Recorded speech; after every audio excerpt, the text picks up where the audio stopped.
Welcome back in a new video. So question number 3 says separate monomials, binomials, trinomials, polynomials from the following algebraic expressions.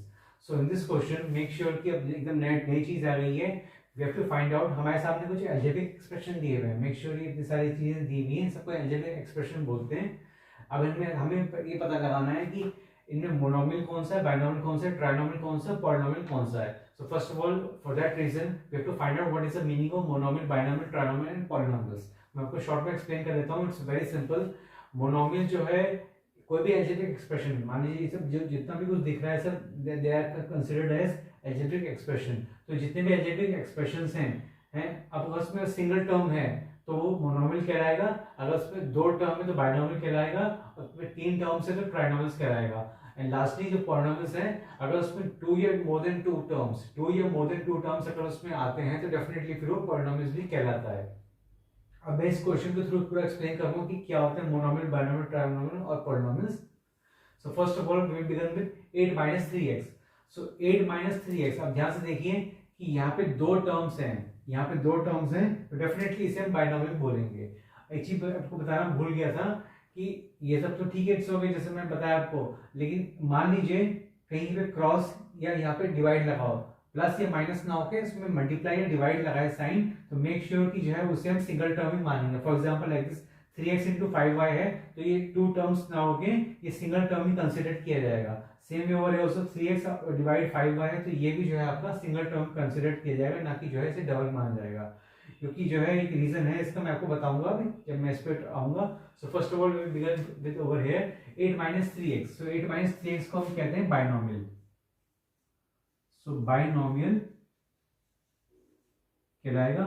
और make sure कि साथ में इसमें एक और चीज है पॉलिनोमियल. से पता है ना कि टू या मोर देन टू टर्म्स को हम पॉलिनोमियल बोलते हैं, तो इसका नाम जो है पॉलिनोमियल भी है.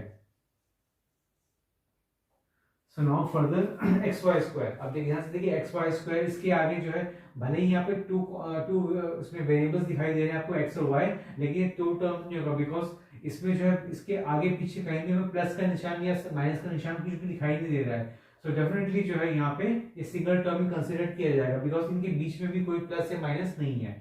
सो xy² पूरा एक सिंगल टर्म होगा, that will be called as monomial. अब इसे हम डेफिनेटली हम इसे जो है हम इसे पॉलिनोमियल नहीं कह सकते बिकॉज पॉलिनोमियल होने के लिए उसे टू या मोर देन टू टर्म्स होना चाहिए. Now over here 3y² - 5y + 8. अब ये तीन टर्म्स हैं तो definitely it will be called as trinomial. Trinomial कहलाएगा और साथ में जो है इसे पॉलिनोमियल भी हम कहेंगे.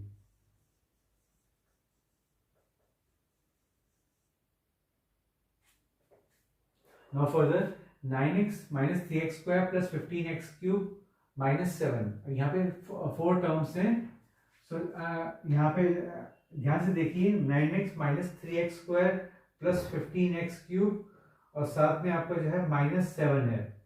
अब जो है ध्यान से देखिए कि इस टाइप के टर्म में अब यहाँ पे तीन टर्म नहीं है. देखिए नोटिस कीजिए, मैंने नोटिस किया यहाँ पे देयर आर फोर टर्म्स. तो फोर टर्म्स के लिए हम जो है यहाँ पे अभी ना ही मोनोमियल, ना ही बाइनोमियल, ना ही ट्राइनोमियल है. It will be always called as polynomial. सीधे लिख देंगे polynomial.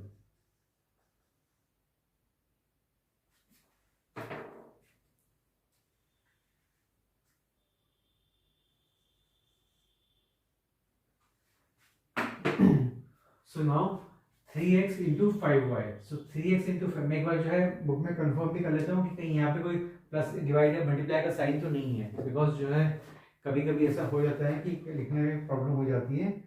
So it's 9x - 3x² + 15x³. ठीक है, बिल्कुल सही है. Now 3x × 5y. As I have already told you 3x × 5y. क्यों ये सिंगल टर्म है, ध्यान से देखिए, मैं यहाँ पे कुछ सॉल्व करके दिखा रहा हूँ. 3x × 5y. अगर मैं इसे सॉल्व करता हूं तो 5 × 3 = 15. सो 5 × 3 = 15 हो जाएगा. x × y आपस में मल्टीप्लाई नहीं उसमें, तो इसलिए सिंपली लिख देंगे 15xy. सो 15xy तो है इस तरह से हो गया. तो सिंगल टर्म में कहलाएगा. तो यानी कि भले ही हम इसे इस तरह से लिख लें लेकिन जो है वो सिंगल टर्म ही कंसिडर किया जाएगा मैथ्स की भाषा में. So that's why it is called as monomial. इसे हम बोलेंगे monomial. Now the other part 3x divide 5y. So 3x divide 5y, 3x divide 5y. अगर आप ध्यान से देखिए 3x अपॉन 5y, इसका मतलब यही सेंस हुआ, यही पे यही मतलब हुआ। तो ये पूरा का पूरा जो टर्म है आपका, तो ये जो है पूरा पूरा टर्म जो है आपका सिंगल टर्म कहलाएगा यहाँ पे। तो सिंगल टर्म होने की वजह से ये जो है ये भी आपका मोनोमियल होगा। भले ही जो है इसमें आपको कुछ भी दिखता रहे, लेकिन जो है ये आपका मोनोमियल कहलाएगा। अब बुक में बहुत सारे शुरू में एग्जांपल्स भी दे रखे हैं, तो आप वो चेक कर सकते हैं। नाउ वो है 2y divide 7 plus 3x minus 7। Make sure students की जो है अक्सर सब बच्चे इस टाइप के क्वेश्चन में डेफिनेटली मिस्टेक करेंगे, बिकॉज यहाँ पे 4 टर्म्स है तो सब इसको 4 टर्म्स ही मानेंगे। बट मेक श्योर कि यहाँ पे डिवाइड का साइन बना हुआ है, यहाँ प्लस माइनस इट्स ओके, लेकिन यहाँ आपका जो है डिवाइड है। तो डिवाइड होने की वजह से ये 3 टर्म कहलाएगा ना कि 4 टर्म्स, बिकॉज इस इतने पूरे पूरे हिस्से को हम जो है सिंगल टर्म मानेंगे। ये पूरा 1 हो गया, 2 3, तो इसे हम बोलेंगे ट्राइनोमियल। अब ये ट्राइनोमियल क्यों होता है ये मैं आपको अभी एक्सप्लेन करता हूँ। सो ट्राइनोमियल हो गया और साथ में जो है आपका हो गया पॉलिनोमियल।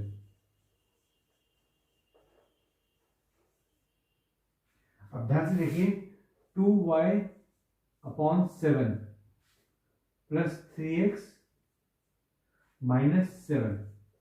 अगर मैं इसे इस तरह से लिख दूं तो कोई प्रॉब्लम नहीं है। 2y upon 7 plus 3x minus 7, तो इस तरह से लिखने में जो है मेरा सेंस यही है कि पूरा पूरा जो टर्म है आपका ये सिंगल टर्म कहलाएगा। सो मेक श्योर कि आप कभी कंफ्यूज मत होइएगा।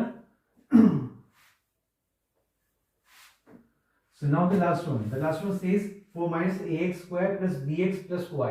So simply यहाँ पे कोई डिवाइड एंड मल्टीप्लाई नहीं है, साइन नहीं है definitely. So plus minus plus minus plus plus, so there are 4 terms.